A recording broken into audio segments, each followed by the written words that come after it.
Good evening, everyone. Thank you for joining us this evening, and happy Halloween. I am Devon Grayson-Wallace of Peace Action, Maine, and here tonight we have our program about the intersection of U.S. militarism and climate issues in our country and the world. The United States Pentagon is the world's largest single institutional consumer of petroleum, yet its emissions are excluded from climate negotiations. So this evening, here to discuss this grievous oversight, we are honored to have Janet Weil of Veterans for Peace and David Swanson of World Beyond War join us this evening. Each will speak for about 15 minutes, followed by a question and answer session. And we ask you to put your questions into the chat and we will read them out to the group. We will also invite you to unmute yourself if that flow seems to be working better at the end of the evening. As a reminder, this is being both recorded and live streamed, and we have muted everyone to prevent any background noise. And we're going to start our evening with Lisa Savage, who is going to remind us of what COP26 is. Many of you probably know Lisa Savage, but for anyone who doesn't, she founded the Maine Natural Guard and is very active on all types of issues related to both militarism and climate. Thank you, Devon. Can you hear me okay? Yes, okay. Thank you. Thanks everyone for being here. I'm going to be brief. Peace Action Maine asked me if I'd contextualize tonight's remarks by two people. David and Janet both have been paying attention to this very important climate issue for a long time, and I'm really interested to hear what they're going to share with us tonight. I did want to remind myself and everyone that we're on Indigenous land. I know that my neighbor, Barry Dana, past chief of the Penobscot, thinks it's ridiculous that people are flying to Glasgow for a climate conference because one of his big things is trying to convince everybody to stop flying and how bad that is for the planet. He and I often get in a little argument where I say, but Barry, it's really the military jets that are doing most of the polluting. He's like, but you know, here's what we can change. So COP26 is a coalition of the parties acronym, a gathering of the nations and other organizations in the world to talk about setting meaningful climate goals. These meetings often are referred to after the fact by the place where an agreement was reached. For instance, the Kyoto Protocols or the Paris Accord, where nations come together and say, well, we're not going to count our military emissions because that wouldn't be patriotic, but here are the goals that we're going to set for reducing our emissions to keep climate chaos from spiraling out of control. It's kind of a see and be seen kind of event in Glasgow. It's a chance for world leaders to kick the can further down the road about meaningfully addressing their emissions. I know that Australia is up in arms because their prime minister is going to come with a lot of smoke and mirrors goals and achievements that people in Australia, environmentalists, feel are kind of written on thin air. The Pentagon will not be attending. I know David said he was happy to hear that. Sure, why would the biggest institutional consumer of fossil fuels show up at a coalition of the parties? Luckily, there is a People's Summit for Climate Justice that's concurrent with COP26 this year. It runs from November 7th to 10th. Many people are participating in that virtually. I'm part of a group with Vets for Peace in the US, Vets for Peace in the UK, and the Global Network Against Weapons and Nuclear Power in Space that will be doing a presentation November 7th at 3 p.m. Eastern time about the climate impacts of militarism and also space programs, something we don't hear much about. So that's all I was going to say about COP26. I'm really happy that you all are here this evening, and I'm looking forward to hearing from both of our presenters. So thank you. Thank you, Lisa, for that reminder and that introduction. The context is very appreciated. Next, we will hear from Janet, who is from Portland, Oregon, which, as everyone knows, has been having a particularly atrocious heat and lack of rain, uncharacteristic weather. So as a reminder, there is lots more information about each of our presenters on our website, but in the interest of being brief, I'm going to immediately give the floor to Janet and she can introduce herself as she so chooses. Okay, thank you very much, Devon. Great to be virtually back in Maine, where Veterans for Peace started in the mid-'80s. And I see some familiar faces, including, of course, Lisa. That was a great setting the scene for us in terms of the very important climate negotiations that will be happening for the next 2 weeks. And some other folks that I know. Also great to be here with David Swanson of World Beyond War. And yes, this is the sky blue scarf that World Beyond War sells, and I'm delighted to wear it along with David. I'm going to be presenting a short version of the 20 to 25 minute full climate change and militarism slideshow that the National Project of Veterans for Peace has presented now to dozens of groups all over the country, including a few months ago, Peace Action Maine. So I'm delighted to be back here again and look forward to an interesting discussion afterwards.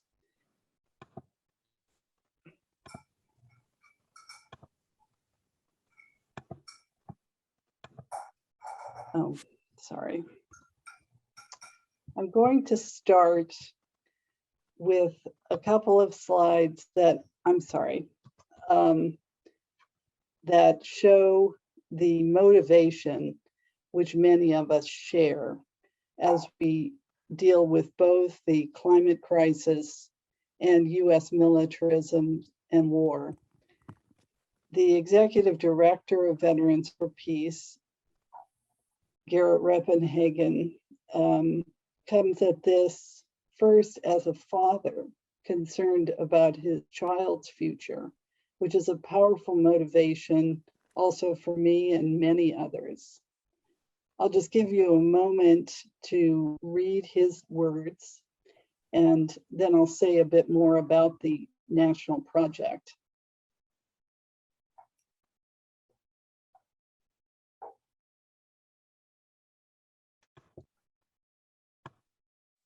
The work of the Climate Crisis and Militarism National Project of Veterans for Peace is based on the fundamental purpose of Veterans for Peace to increase public awareness of the causes and costs of war.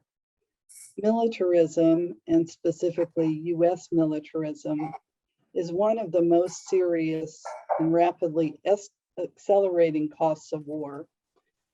Militarism fuels the climate crisis, as we will see in this presentation. And I think someone is not muted, so if I could ask, please, everyone else to mute. And here is the statement of a great-grandfather, Woody Powell. He's a former Veterans for Peace president who worked for years on VFP's War and the Environment Working Group, and is one of the originators of this project. The Climate Crisis and Militarism Project builds on his work, and we appreciate his continuing service, including presenting the full slideshow recently to 2 groups in the St. Louis area where he lives. Veterans for Peace's Iraq Water Project and the Agent Orange Relief and Responsibility Campaign also relate to war-caused environmental harms and long-term consequences. And while our focus is on the climate crisis, we certainly are concerned also in this national project with other environmental issues. We're all familiar with the impacts of the climate crisis, and I know that the state of Maine has been hammered by terrible storms in recent years, exacerbated by the climate crisis. I just want to review a few of the most, obvious points. Currently, we're at 1.2 degrees centigrade global temperature rise, and we're already seeing worse impacts than have been provided or predicted rather by climate scientists' computer modeling. The climate crisis has been called Code Red for Humanity by UN Secretary General Guterres. And in the IPCC report released this August, it became clear that some trends are now irreversible, at least during the present time frame. Those include heat, excuse me, heat domes, such as I experienced here in Portland, Oregon in June, hurricanes, wildfires, floods, beyond anything in the memory or experience of any of us. Crop failures, such as the 60% failure of the Canadian wheat crop this summer, famines, and then the resulting displacement of populations. Arctic ice loss and sea level rise, of course, have been talked about and shown for decades now. One of the worst famine impacts in the world this year from the impacts of climate crisis has been the famine in Madagascar. I'm sorry, excuse me. Of course, there is no such thing as a green war. War and preparation for war are toxic in their every stage. What we see on the right is a photo of a burn pit, open air sites of solid waste incineration, both in war zones and in some military places, even in the United States. My nephew, who is in the Marines, now suffers lung damage from being exposed to burn pits in Afghanistan. These burn pits have been the subject of lawsuits by veterans and civilians. And of course, there are many, many other impacts, including depleted uranium, Agent Orange, and most catastrophically, beyond all other bombing with so-called conventional bombs, the dropping of nuclear bombs and the testing of nuclear bombs, which just means that they're exploded. Here's a chart that probably a lot of you are familiar with. It came out 3 years ago, I believe, and it is based on estimates because, of course, the Pentagon does not release in official reports its total carbon dioxide and other greenhouse gas emissions. But the US military is at least number 47 among the 192 countries of the world in its greenhouse gas emissions.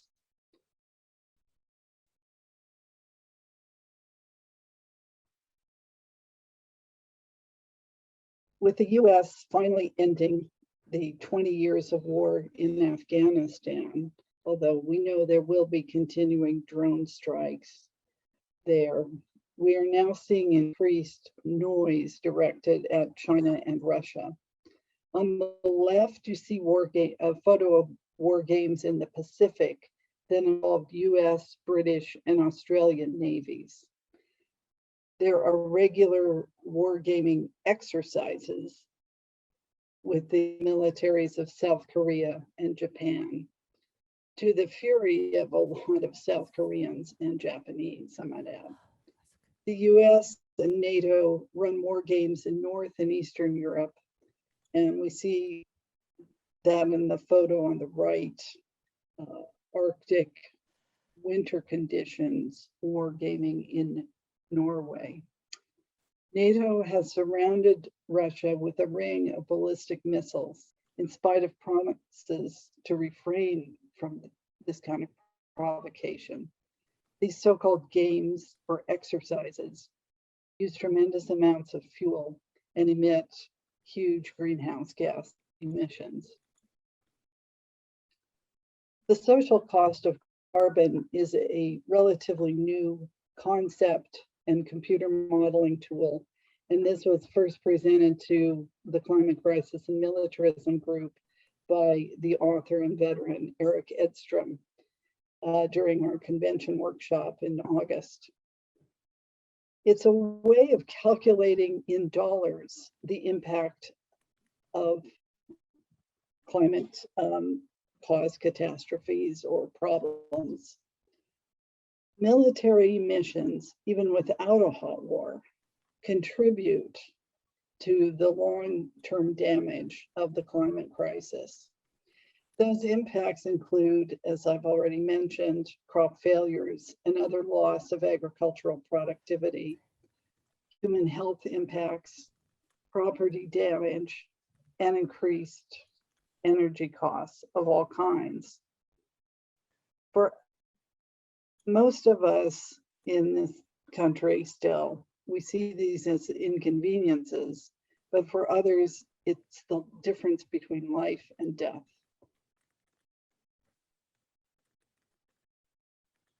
This chart is from the National Priorities Project report, State of Insecurity, the cost of militarization since 9/11. Over $21 trillion, our tax dollars, have been poured out on this so-called war on terror, which is really a war of terror. Of the $21 trillion, here's how some of it's been spent. 16 trillion went to the US military, including 7.2 trillion for military contractors. 3 trillion has gone thus far to veterans programs. 949 billion to Homeland Security, and 732 billion to federal law enforcement, which is increasingly militarized. As we can see in this chart, which is a little out of date, but shows the relative spending, the United States spends as much on the military as the next 10 countries combined. So we can't just wring our hands about this. We have to take action. So we have made a lot of progress since this project began in August of 2020. We are currently working on the House resolution on counting and reducing military emissions, which Representative Barbara Lee is going to put forth this coming week. We have met with Climate Envoy Kerry's staff to discuss these issues and to push John Kerry, himself a veteran, to push Biden to start counting officially the military greenhouse gas emissions. We presented our slideshow to many groups, and that's something that we'd like people's help with, getting this out to still more people. And we have a pretty deep website, which I'll show you in a bit. So what can you do? Well, you're doing it right now, which is looking at a presentation that connects US militarism to the global climate crisis. And I thank you so much for being here. Use our tools and materials. We have a lot of resources for you on the website. Support the House resolution to count and reduce military emissions, and we can get into the details of that soon. And I also want to acknowledge Peace Action Maine as one of 109 organizations throughout the country that signed on to endorse this resolution. And now we're going to be asking individuals to pressure their own members of Congress to support this House resolution. So we are stronger together, and it's time that we have a serious results-based and not virtue signaling, frankly, peace and climate movement that is linked, that different types of people coming at these issues from different perspectives talk and work together. And I'd like to close this part of the presentation by reading a sentence from David's really useful book, War No More, The Case for Abolition. A world without war could be a world with many things we want and many things we don't dare dream of. And something that we want and desperately need is to have a world without accelerating climate crisis, with all the horrors that it is already bringing and will bring in its wake. So with that, I'll turn it over to David. Thank you so much for your attention.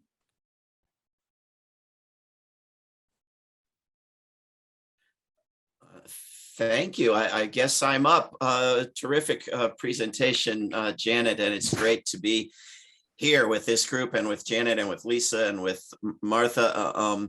I think Veterans for Peace is one of the best organizations going on this planet. I'm proud to say I'm on the advisory board of it. And I did want to speak very briefly to this notion of being upset that the US military is not attending the conference in Glasgow in person. I don't want ExxonMobil attending either. I don't want the top criminals sitting in the judges' seats in courts either. I want governments, for God's sake, doing the will of people and setting laws and applying them. I want militaries controlled by civilians as long as they must exist. I'm gonna see if I can share screen as well and go through a bit of a PowerPoint here. And I think great minds think alike. I will try to jump over anything that's redundant in terms of what you've already heard. Well, let me start with this. I think it's important to put into the context of US and Western culture part of the reason why militaries can be left out of climate agreements. The fundamental reason is because they can get away with it until we cease allowing them to get away with it. The same reason they leave out international shipping or livestock or anything else they can get away with. But they can get away with it because people are in the habit of viewing militaries as sort of part of the wallpaper, the background, the natural world, and not including them in obvious places where they ought to be included, in things like budget discussions, where in the US, the top news story for the past several weeks is the most enormous legislative bills in the history of forever. And yet, of course, they're smaller in annual spending, dramatically smaller than annual military spending, which, doesn't exist in the US media. The standards for pandemic control are, military bases are just left out above the rule of law. Hollywood movies about horrors like forever chemical pollution, the biggest contributor to which is militaries. The militaries are left out. The US Congress, most of whose members run for Congress without mentioning that 96% of humanity exists, much less, treaties, wars, peace, anything of the sort. So we have a problem with getting militaries to exist in normal conversation. We have a petition set up, Veterans for Peace and Peace Action Maine, and about 500 organizations and counting have endorsed, and about 25,000 individuals have signed the petition at cop26.info, and we're doing events in Glasgow. And if you go to that website, you'll find links to more information and to all the events coming up, both locally in Glasgow and elsewhere, and globally via the internet. You heard a good deal about this already, but climate is only one bit of how militaries destroy the natural environment, and greenhouse gas emissions is only part of how they destroy the climate. But I think it's worth noting the key fact, I think, about the burn pits that we heard about a minute ago is the very credible theory and extensive evidence that the current president of the United States had a son die of cancer as a result of burn pits in US wars, and doesn't seem to have phased him in terms of his support for militarism. But militarism it is absolutely devastating to the land, to the water, to the air of this planet, not only in the places where the wars happen, which are ruined, and in many cases are ruined forever and left unusable by endless toxins and depleted uranium and landmines and cluster mines, but even in the places that are supposed to be benefiting from all of these distant foreign imperial wars, where the United States military is the source of the vast majority of the major environmental disaster sites in the United States, and is a top polluter of the water and land and air in the United States. And we're supposed to put up with this. And the places where US bases are imposed on the rest of the world abroad have no choice but to put up with it. As long as those bases are there, they operate above the rule of law. They don't inform or answer to the so-called host countries. But when we look specifically at military greenhouse gas emissions, it is absolutely huge. And I think it's worth restating, though you've already heard it, that entire nation, about 3/4 of the world, if you take each of those nations, 3/4 of the nations of the world, if you take each of those nations' entire greenhouse gas emissions, military, civilian, and otherwise, it's less than just the US military's greenhouse gas emissions, just what we know of with the current state of reporting.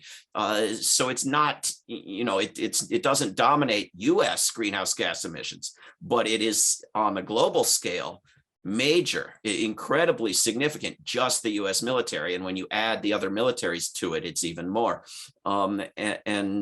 I went on Russia TV about 2 days ago. It's this is a television network that will have on people who will criticize the US government in the way that US corporate television networks will not. But then the hosts and experts hired by Russia TV, they hire them from Fox and CNN, and they're spouting the same crap as you get on the US networks. And so they did this story where they push all the glories of the new Tesla tanks and all the developments of the military and US capitalism that are going to save us. And it was absolute nonsense. I mean, the vast majority of the greenhouse gas emissions from the military are in the air. And they weren't modeling any future vehicles that leave the ground. And what they were suggesting was, a future sort of dream. And it overlooked, among other things, the money problem. We can't go and rebuild the US military with Tesla tanks, even if they had Tesla airplanes. We don't have the time or the money. We need the money for the problems we have no choice but to address, including the destruction of the climate. Looking at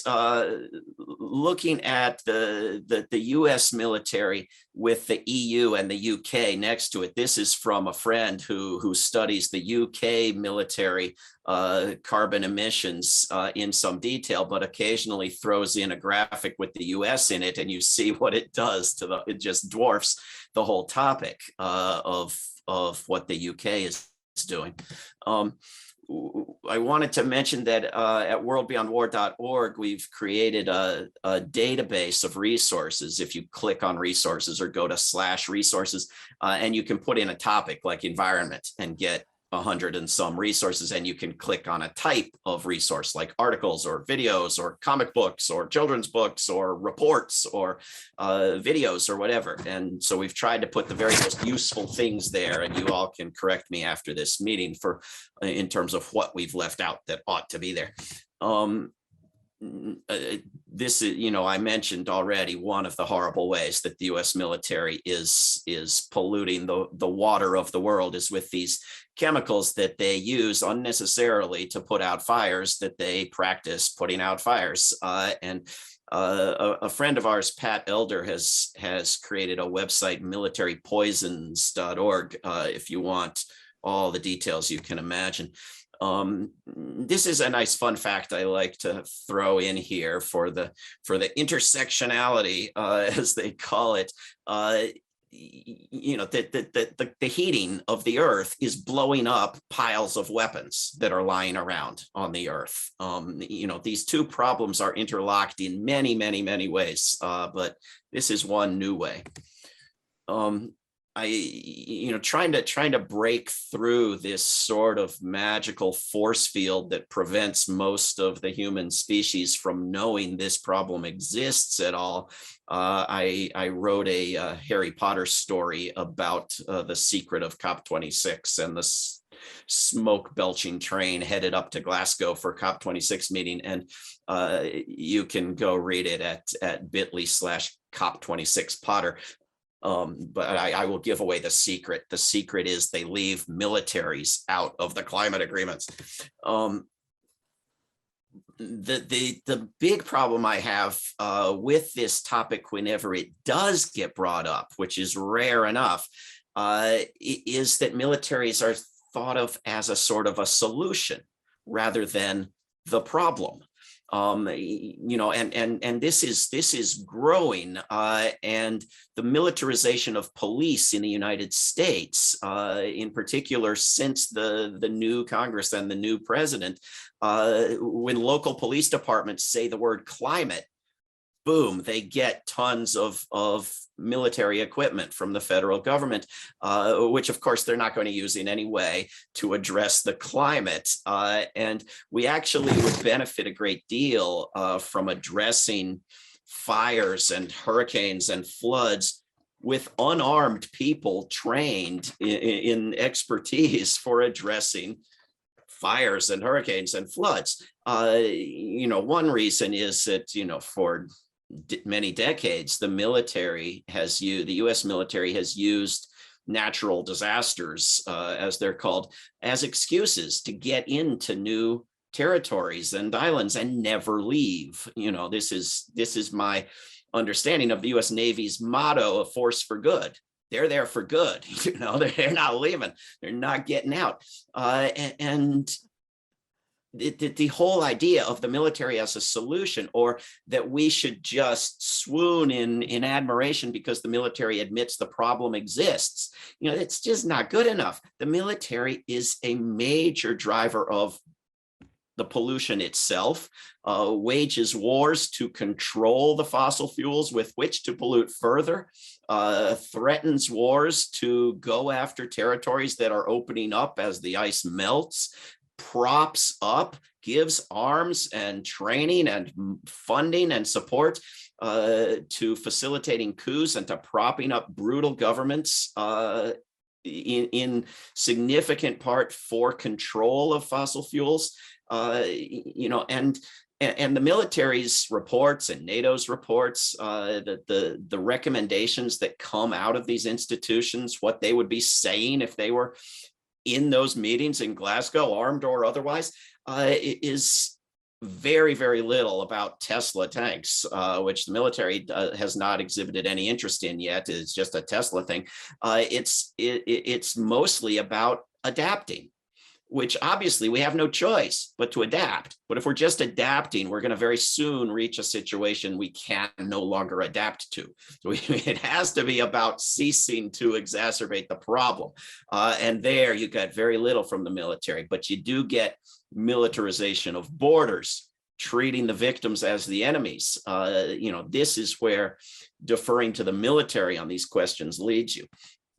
And then, of course, there's the other problem that we never mention, precisely because it wouldn't exist without militaries, and that is the nuclear apocalypse, which has grown in likelihood, the risk of which has increased right alongside that of climate apocalypse. We just, you know, thank God we talk about one of them, but we ought to talk about both.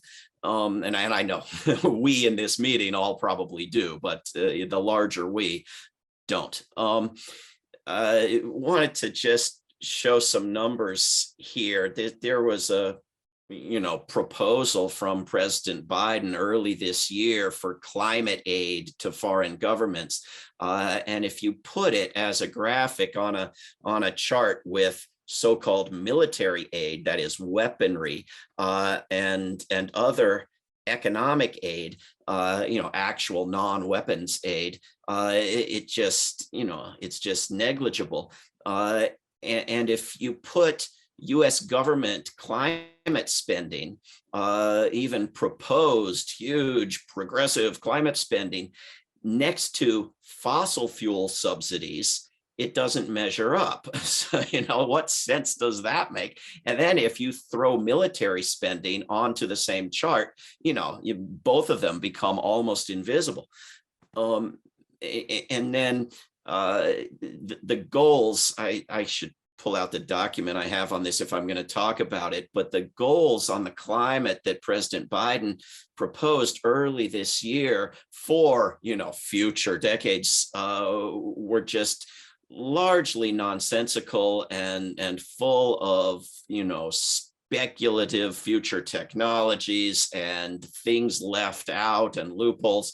But one of the key ones that's left out even by climate groups, even by environmental organizations, is the one that we're trying to force into the discussion, and that is military climate destruction. Why in the world would you leave military climate destruction out of treaties to address climate destruction?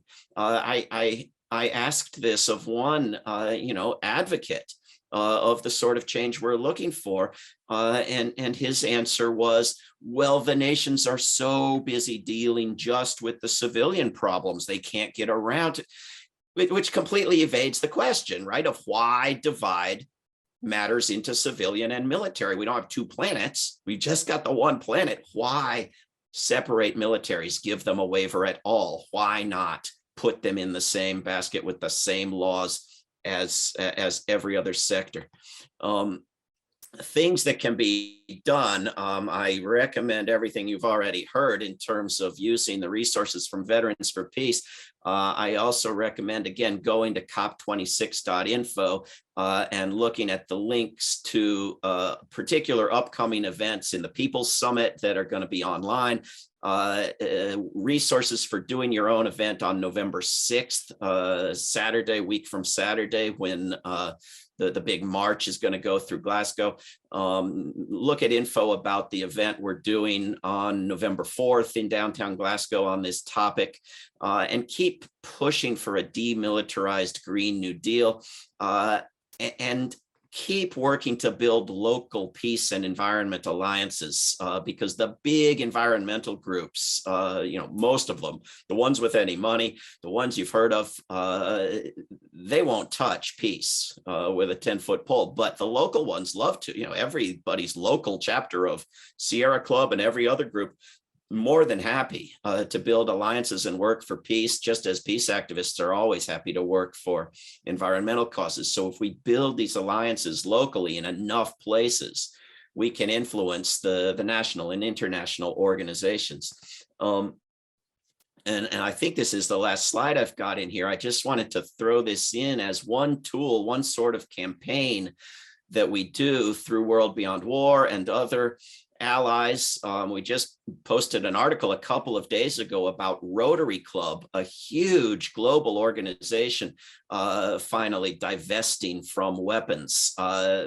This photo is from my town of Charlottesville, Virginia, where we passed a resolution to divest the city, the public budget, from both fossil fuel companies and weapons companies. And they had money in both, and they divested it. It wasn't just, to not invest in those horrible things in the future.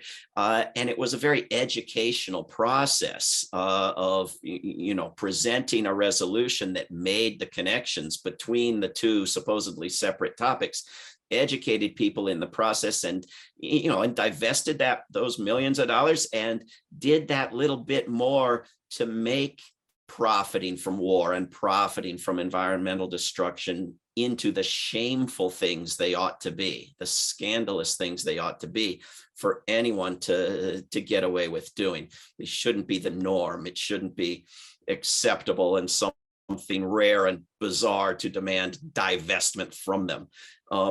So they're, you know, work locally, work globally, and to the extent possible and useful. And it's wonderful that VFP has gone after John Kerry on this, work nationally, and we'll see what we can do. Thanks for including me here. Thank you so much, David. That was great and really informative. And in case anyone missed it, there have been many links to various things referenced, petitions, websites, places you can get more information put into the chat. And we're going to continue that. There's going to be more links coming in the chat. But for now, we're going to move into a question and answer. So if you would prefer, please feel free to type your question into the chat and I will read it aloud. Or you can raise your hand and we can unmute you in order to ask your question aloud.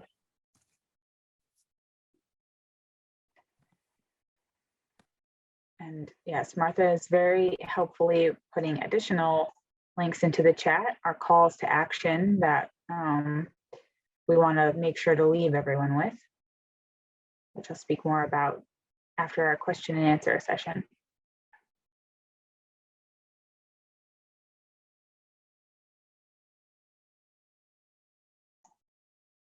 I see we have our first question. Thank you, Gary. What is a good way to engage a local climate activist to discuss this topic? Very strategic question. Thank you. I'll take a first crack at it, and I'm sure David has lots of good ideas too. I think, you know, the local climate activist, what does that person care about? What's that person working on currently? All those kinds of things that you would think about when you really want to go deeper with somebody in engaging them in the subject. And I think something that we haven't done yet, Gary, but would be interesting to explore pretty soon, is to co-present with a person from a Sunrise local group, a 350 local group, etc. So yeah, but I'm interested to hear what David or other people who are attending this webinar have to say about. Well, I completely agree. And I think, yeah, the answer needs to vary with the individual. If you want to organize someone to do something, you want them, counterintuitively, it may seem, you want them to do most of the talking. You want to find out where they are coming from and nudge them to where you want them to be going. I think if you look at cop26.info and pull out of that list of 500 organizations, all the impressive environmental organizations that are mixed in there with the peace ones, try to give this a little credibility in their eyes by telling them who's already on board, Extinction Rebellion and Greenpeace and so forth. Again, I think a divestment campaign is a terrific one for a partnership where you can get money out of weapons and fossil fuels and explain to people why the two evil things go together and end up with a general investment and divestment social good policy for an individual, an institution, a university, a city, a county, a state, a nation, all of which have done it. Also, if you go to worldbeyondwar.org/environment, you find our general argument and case and lots of links to resources, including that whole resource database, and including a link to our annual conference in 2017, worldbeyondwar.org/NoWar 2017. Where we brought environmental groups and peace groups together and did a conference in Washington, D.C. on this topic. And so lots of great speeches and discussions, it's all there on video. And we put a flotilla of kayaks in front of the Pentagon with signs that said, no more oil for wars, no more wars for oil, to try to start getting people to grasp that the wars are as much with oil as for oil. And it's a whole, chicken and egg problem, but it's actually the interest in the oil for the British Navy that started the wars for oil rather than the reverse.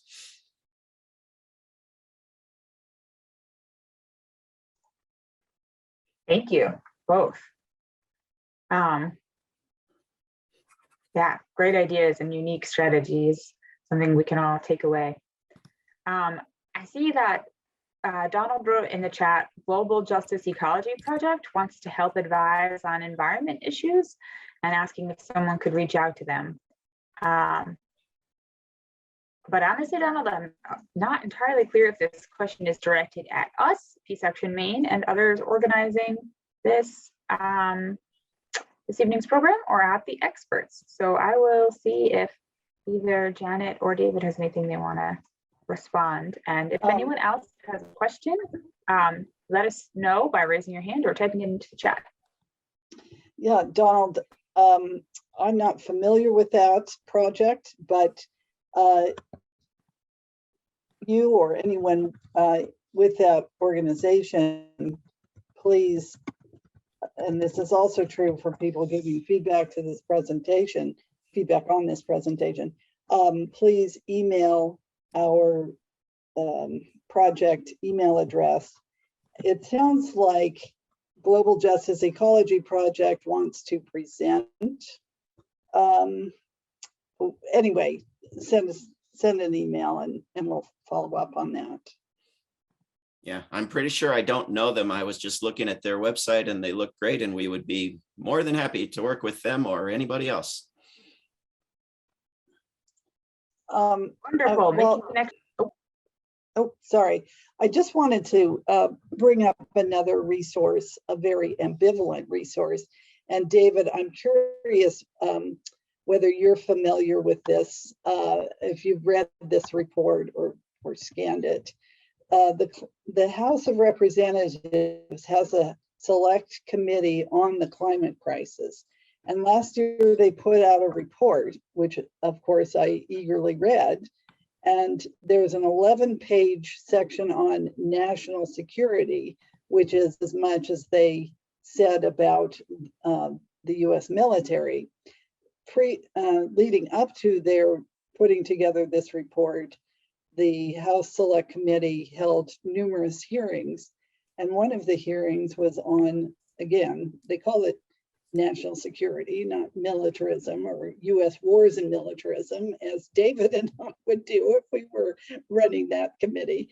But anyway, they had 5 witnesses testify, and pretty much the message was, here's our hand outstretched for yet more money, so we can, as David said in his presentation, secure naval bases, especially on the East Coast, against sea level rise, protect very large bases in the Midwest against tornadoes and flooding, and on and on. There was, of course, nothing, either in the testimony or the report, about cutting the military budget and redirecting even 10% of those funds to what we desperately need to deal with the climate crisis. But I dropped the link in the chat. I believe the section on national security starts on page 503. There's a lot of good stuff in the report, actually. And a lot of good work has gone into that under Chair Kathy Castor of Florida. And it's no surprise that Florida representatives, both Democrats and Republicans, were keen to get on this special committee about the climate crisis, because Florida is, parts of Florida are absolutely going to be lost to the rising Atlantic Ocean, as well as many other climate impacts that are happening. So please do take a look at that report and get familiar with who is serving on that committee. As it so happens, my representative, Suzanne Bonamici, is on the committee. She's done some good things, but when she met with me and members of the local Sunrise group last January, one of the young people asked her very pointedly, would she, from now on, not accept contributions from Raytheon, which does not even have a facility in her district in Northwestern Oregon. And that is a very safe Democratic district. Raytheon contributed $10,000 to her campaign in 2020, and she refused. So even with a liberal Democrat who's great on some domestic issues, this is the kind of uphill battle we have. And I will be contacting her office again soon about this new House resolution. Yeah, I think, I mean, even Barbara Lee's resolution, as weak as it is, does a lot more than what I see looking at that report that you put the link in the chat, Janet. I mean, it at least wants the military to do something to reduce the destruction it's engaged in. Whereas I look at that report and the 5 points they say we need, 3 of them are just to adapt the military and its bases and its facilities to the destruction, not to lessen the creation of the destruction. And one of them is the same, but about military contractors. And the last one is about deepening the collaborations between military bases and the communities they're in. Well, I'm against all 5 of them. I mean, this is not what we need. And I don't want deepened collaborations with military bases by communities. I want the things shut down and converted into arrays of solar panels. I mean, and if anything has to go underwater, I mean, I want the city of Norfolk to survive, but the military base, I mean, good riddance.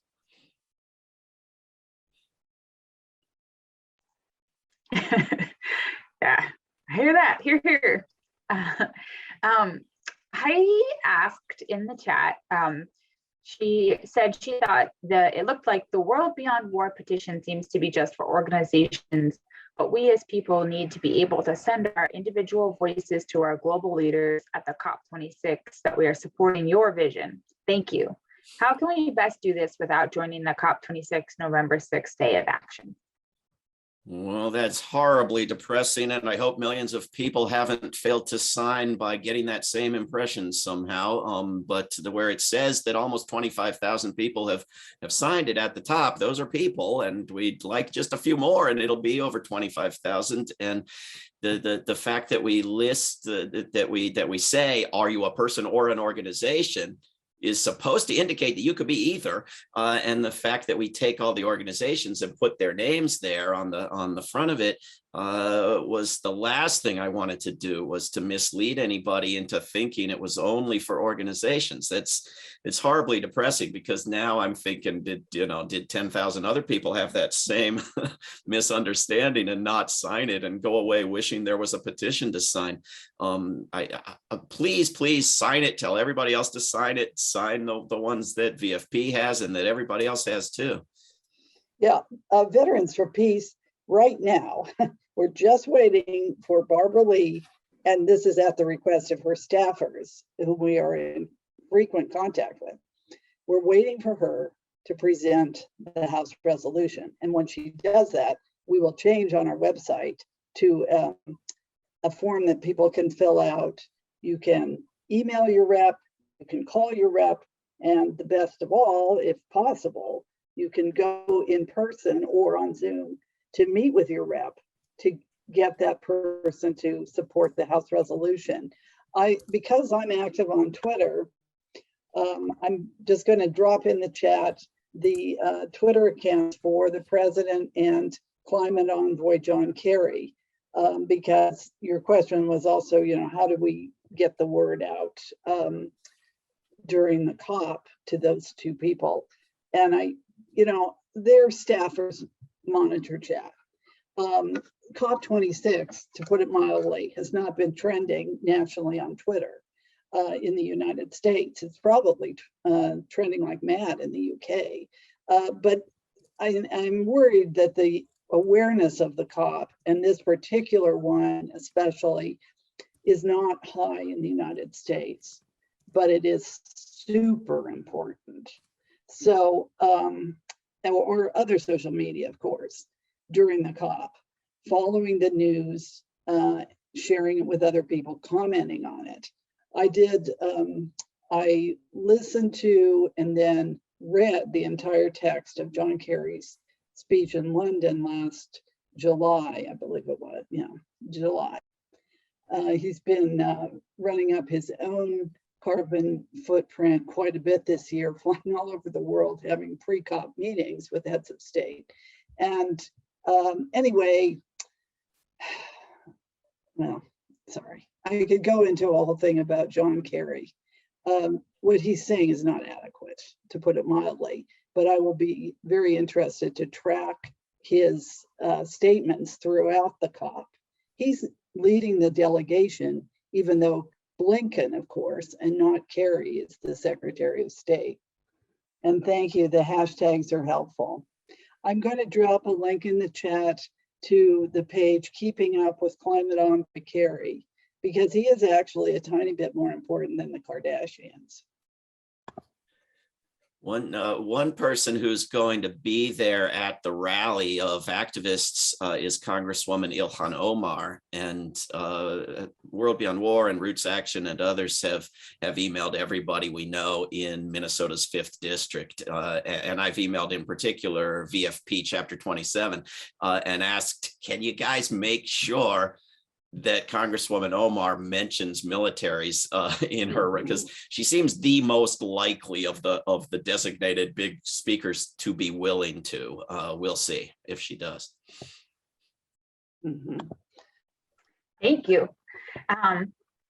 Thank you everyone for the fabulous conversation, and Heidi, I hope that clears it up for you. And David, I hope that it's, just a couple people that get confused. But the clarification was very helpful. Thank you. We are rapidly approaching the time of night that some of us turn into a pumpkin. So I am going to leave you with a few reminders and invitations and close the question and answer session for the evening. First, I'd like to acknowledge our late friend and collaborator, Tina Malcolmson, who many of you probably know. I served on the Peace Action Maine board with her for years, and I know she was highly involved for many years before that in this community. So she would be delighted with all of this information and the great conversation. I feel pretty confident this whole climate campaign is in her honor. Another reminder is that in November, members and friends of our Maine Peace community who took part in COP26 will be reporting back to share their personal experiences with us, and you can keep an eye out for details about that report back on our website, peaceactionmaine.org. While tonight's conversation centered on this honestly, truly spooky, disturbing issue appropriate to spooky season, fortunately, this is one issue we can all come together to work on and help bring accountability for the United States military's contribution to the climate crisis, which leads me to the two actions I would like you to please consider taking. One is to sign the World Beyond War petition being delivered next week at COP26, which I am now pasting into the chat right this moment. And the other is to sign the Veterans for Peace endorsement on their website to endorse the congressional resolution, which I just pasted into the chat. I'm sorry, if I could just interject, Devon, sorry. Yep, if you could just, as I said earlier, next week, that will be the individual form that you can sign up to support the resolution yourself as an individual, but also to indicate action that you will take to contact your representative. You can still sign up for an organization, but we're kind of past that point. We definitely showed Congresswoman Lee's staff that we have very broad support from both environmental and peace organizations for the resolution.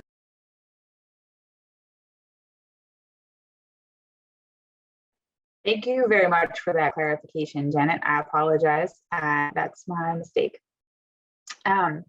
So I put in the World Beyond War petition into the chat, and Janet, if either maybe you or Gary could put in the most relevant action into the chat right now, that'd be fabulous.